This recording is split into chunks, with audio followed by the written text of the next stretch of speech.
13 April 1970 Apollo 12 को सफलतापछि नासाले अर्को मिसनलाई lunch गर्छ। स्पेसक्राफ्ट अन्तरिक्षमा उडेको लगभग 3 दिन भइसकेको थियो र अनुमानअनुसार 4 दिनभित्र चन्द्रमामा सफल अवतरण गर्नुपर्ने थियो। यो स्पेसक्राफ्ट पृथ्वीदेखि 3 लाख किलोमिटर टाढा आइसकेको थियो। सबै कुरा सामान्य चलिरहेको थियो, तर एकैछिनमा स्पेसक्राफ्टको इन्जिनमा ठुलो धमाका हुन्छ र पावर सप्लाई बन्द हुन्छ। अब धमाकापछि सबैले सामान्य रूपमा हेरिएको मिसन पछि गएर अन्तरिक्षमा भएको सबैभन्दा डरलाग्दो मिसनमा परिणत भयो। के नासाले स्पेसक्राफ्टमा रहेका 3 जना एस्ट्रोनट्सलाई जीवित पृथ्वीमा ल्याउन सफल भयो, या सबैजना अन्तरिक्षको अन्धकारमा विलीन भए? आउनुहोस् जानौँ आजको यस भिडियोमा। Of the Apollo 13 to the moon is in serious jeopardy.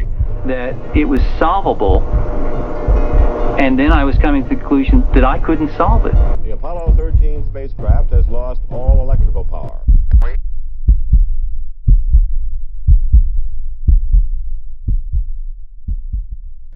दोस्रो विश्वयुद्धपछि अमेरिका र सोभियत सङ्घ बीच फेरि अर्को युद्ध सुरु भयो, तर यो युद्ध अघिल्ला दुईवटा युद्धभन्दा बेग्लै थियो, किनभने यसमा औद्योगिक क्रान्तिको रूपमा आर्थिक पाटोलाई बलियो बनाउन र आफूलाई शक्तिशाली देखाउन गरिएको युद्ध थियो, जसलाई कोल्ड वारको रूपले पनि चिनिन्छ। अमेरिकाले यही कोल्ड वार अन्तर्गत सुरु गर्यो एपोलो मिसन, जसको लक्ष्य थियो चन्द्रमामा मनुष्यलाई लैजाने र सकुशल फिर्ता ल्याउने।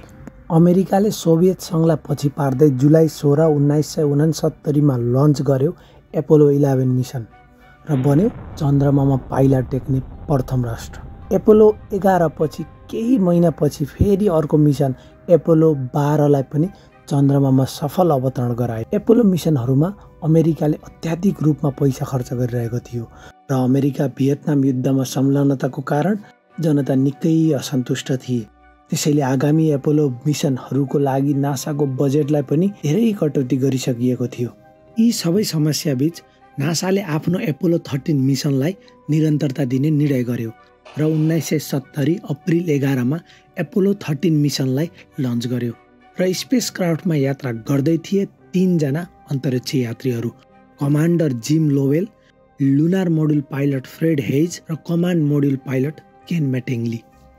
तर अन्तिम समयमा कमान्ड मोड्युल पाइलट केन मेटिङ्लीको स्वास्थ्य अवस्थाको कारण ज्याक सुइगेटलाई टोलीमा समावेश गरिएको थियो।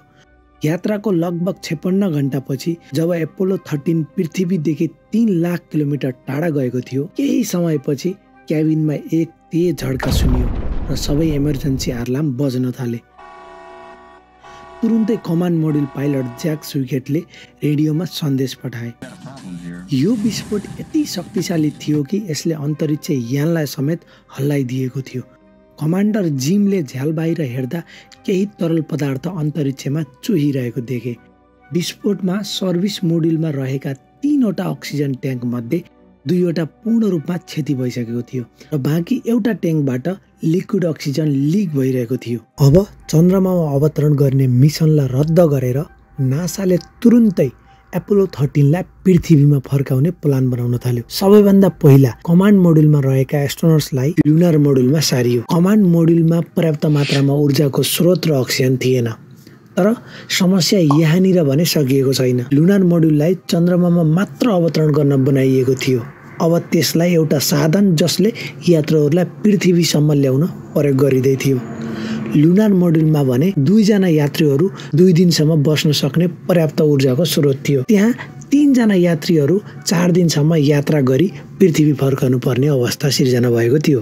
पृथ्वीदेखि 3 लाख किलोमिटर टाढा रहेको एपोलो 13 लाई फेरि फिर्ता ल्याउन 4 दिनको समय लाग्ने थियो, तर अक्सिजन र पावर सप्लाईको कमीको कारण 3 जना एस्ट्रोनट्सलाई जीवित पृथ्वीमा ल्याउन लगभग असम्भव जस्तै देखिँदै थियो।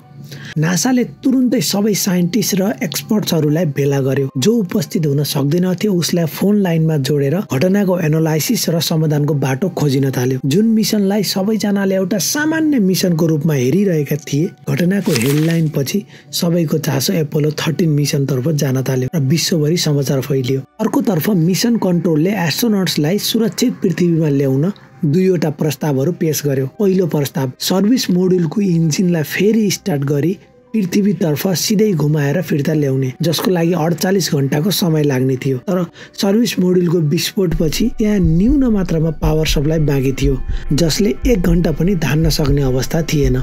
यसको साथै दोस्रो अप्सन, एपोलो 13 लाई मोड्नुको सट्टामा सिधै चन्द्रमातर्फ लैजाने र चन्द्रमाको ग्रेभिटीलाई प्रयोग गरेर पृथ्वीतर्फ ल्याउने। यो प्लानले पहिलो प्लानभन्दा धेरै समय त लाग्ने थियो, तर चन्द्रमाको ग्रेभिटीको प्रयोगले थोरै पावरमा पनि पृथ्वीसम्म आउन सकिन्थ्यो। यसै कारण मिसन कन्ट्रोलले दोस्रो अप्सनलाई उपयुक्त ठान्यो।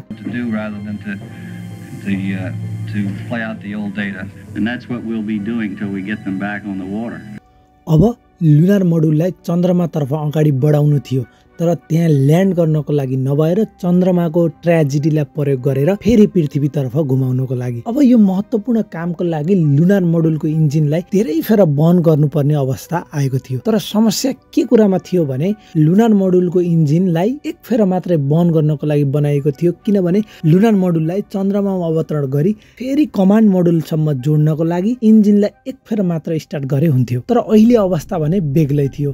त्यसैले सबैको प्रश्न, के साँच्चै लुनार मोड्युलले एक भन्दा बढी बन खेप्न सक्ला त? एस्ट्रोनट्सहरू पृथ्वीसम्म फर्किन जुनसुकै कदम उठाउन तयार थिए। केही समयपछि लुनार मोड्युलको इन्जिनलाई लगभग 40 सेकेन्डसम्म बन्द गरेर चन्द्रमाको फार साइड तर्फ मोडिन्छ। त्यसको केही घण्टापछि लुनार मोड्युलको इन्जिनलाई फेरि 5 मिनटको बन्द गरियो, ताकि एपोलो 13 चन्द्रमाको गुरुत्व क्षेत्रबाट टाढा नजाओस्। दोस्रो बन्द गरेको 2 घण्टापछि एपोलो 13 चन्द्रमाको दोस्रो भाग, जसलाई dark side of the moon पनि भनिन्छ, त्यहाँ पुग्छ। यो सँगै अब एपोलो 13 पृथ्वीदेखि 4 लाख किलोमिटरको दूरीमा थियो र यो नयाँ रेकर्ड बन्छ पृथ्वीदेखि यति टाढासम्म आउने। अब स्पेस क्राफ्टलाई चन्द्रमाको ग्रेभिटीलाई प्रयोग गरेर पृथ्वीतर्फ मोडियो।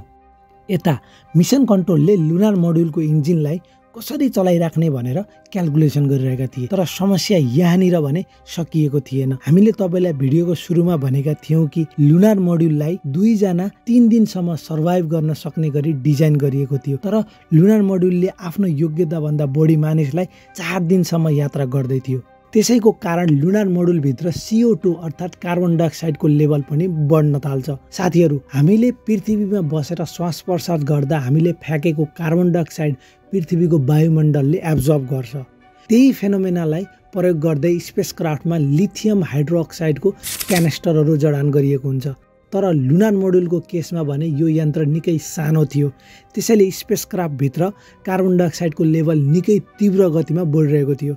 यही समस्यालाई समाधान गर्न फेरि पृथ्वीमा रहेका साइन्टिस्टहरूले एस्ट्रोनट्सलाई मोड्युलभित्र रहेका केही plastic bag, cardboard, sweet hoses र डक्ट टेपको प्रयोग गरी लक्किली एस्ट्रोनट्सले एउटा सानो डिभाइस बनाउँछन् र कार्बन डाइअक्साइडको लेभल फेरि सामान्य अवस्थामा आउन थाल्छ।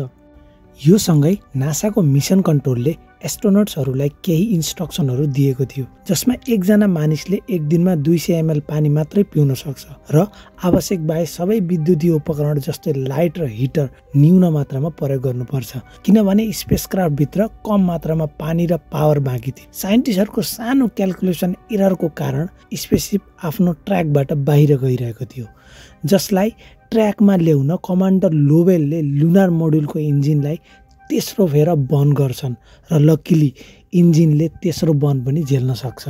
र यो सँगै लुनार मोड्युलको इन्जिनलाई 3 फेरासम्म बन्द गरिएको थियो, जबकि त्यो इन्जिन 1 फेर मात्र बन्द गर्नलाई बनाइएको थियो। अब समय थियो स्पेसक्राफ्ट धरतीको एटमोस्फियरभित्र छिर्ने। के यसले एटमोस्फियरको हिट इम्प्याक्टलाई झेल्न सक्ला त? सबै मानिसहरूले न्युज च्यानलमा आँखा गडाएर बसिरहेका थिए। के साँच्चै एस्ट्रोनट्स जीवित पृथ्वीसम्म फर्कन सक्लान् त?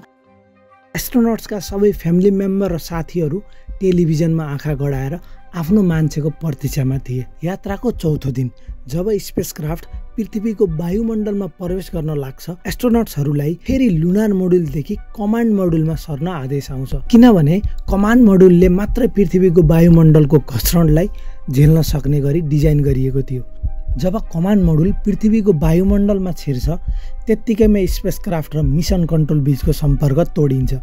मिसन कन्ट्रोलले कमान्ड मोड्युलसँग कनेक्सन बनाउने प्रयास गर्छ, तर सक्दैन। समय बितिरहेको थियो।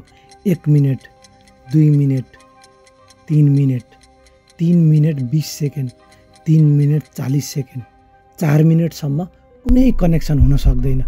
के एस्ट्रोनट्सहरू अझै पनि जीवित छन् त? 4 मिनेट 27 सेकेन्ड पछि कमान्ड मोडुलदेखि मेसेज आउँछ।